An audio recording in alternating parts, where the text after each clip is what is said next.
कौन बनेगा सीएम, बड़ा सवाल है। विक्रांत हमारे संवाददाता वहां से जुड़ रहे हैं, इस सवाल का जवाब मिल रहा है क्या आपको विक्रांत?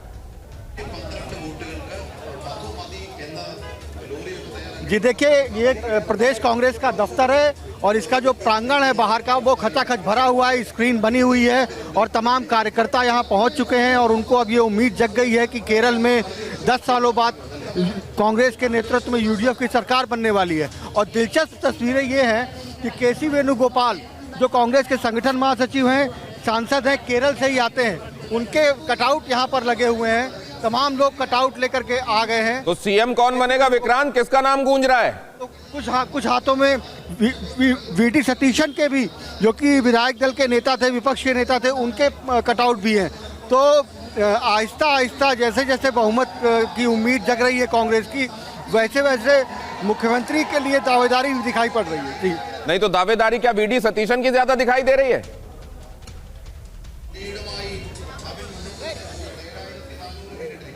सवाल दोहराएंगे?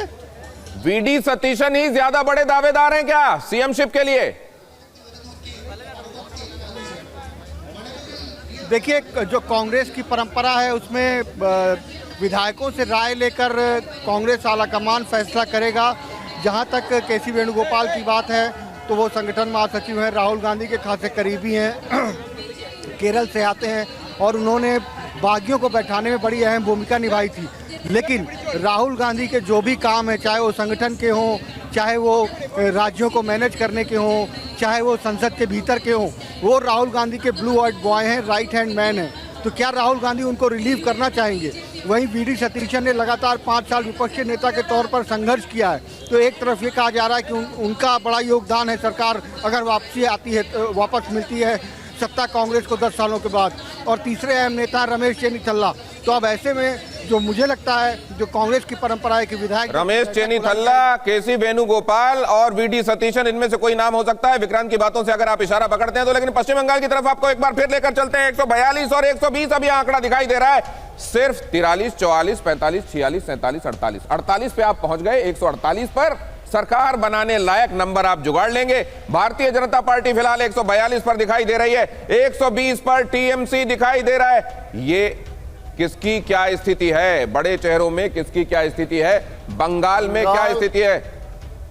वहां के सेलिब्रिटीज, स्टार्स, टीएमसी, ये बंगाल के स्टार जो है टीएमसी के शिव शंकर पॉल, तूफानगंज से इनका तूफान थोड़ा कम दिखाई दे रहा है। सोहम चक्रवर्ती करीमपुर से आगे चल रहे हैं। यहां पर श्रेया पांडे, मानिक तल्ला टीएमसी आगे चल रहे हैं। रुद्रनील घोष शिवपुर से आगे चल रहे हैं। दिनेश जी, और ये असल में आनंद तभी है जब आप इसके साथ बताएं। तो आपने जो बताया वो तूफान की तरफ, एक बार मैं तूफानगंज फिर ले चलता हूं। शिव शंकर पॉल पीछे चल रहे हैं, यहां सोहम चक्रवर्ती टीएमसी के करीमपुर से आगे। और ये स्टार्स के बारे में हम आपको बता रहे हैं। राज चक्रवर्ती बैरकपुर से आगे चल रहे हैं। यहां आप जरा इधर आ जाइए। टीएमसी की श्रेया पांडे मानिक तल्ला से आगे चल रही हैं। बीजेपी के रुद्रनील घोष शिवपुर से आगे चल रहे हैं। बीजेपी के ही हिरणमय चट्टोपाध्याय श्यामपुर से आगे चल रहे हैं। सायंतिका बनर्जी टीएमसी की बारानगर से पीछे चल रही हैं। टीएमसी की अदिति मुंशी राजरहाट गोपालपुर से आगे चल रही हैं।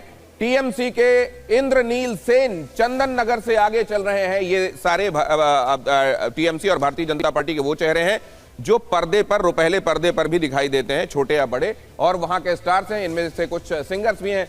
अरुंधति मैत्रा सोनारपुर दक्षिण से पीछे, और जाहिर है ये पर्दे की द्रौपदी जो है वो इनको हरा रही हैं। और विदेश रंजन बोस टीएमसी सप्तग्राम आगे चल रहे हैं। पापिया अधिकारी टॉलीगंज से भारतीय जनता पार्टी का ये चेहरा पीछे चल रहा है। भारतीय जनता पार्टी के अशोक डिंडा ये यहाँ आगे चल रहे हैं। लगता है ये विकेट लेंगे, नहीं लेंगे ये। लेकिन यहाँ पर एक नाम क्रिकेटर भी है और एक नाम मिसिंग है, वो है रूपा गांगुली का, वो भी आगे चल रहे हैं। तो यहाँ पर हो गया ना, ये देखिए जरा, ये सोनारपुर दक्षिण अरुंधति मैत्रा पीछे चल रही, तो इन अ वे हैंड्स प्रूफ ठीक है।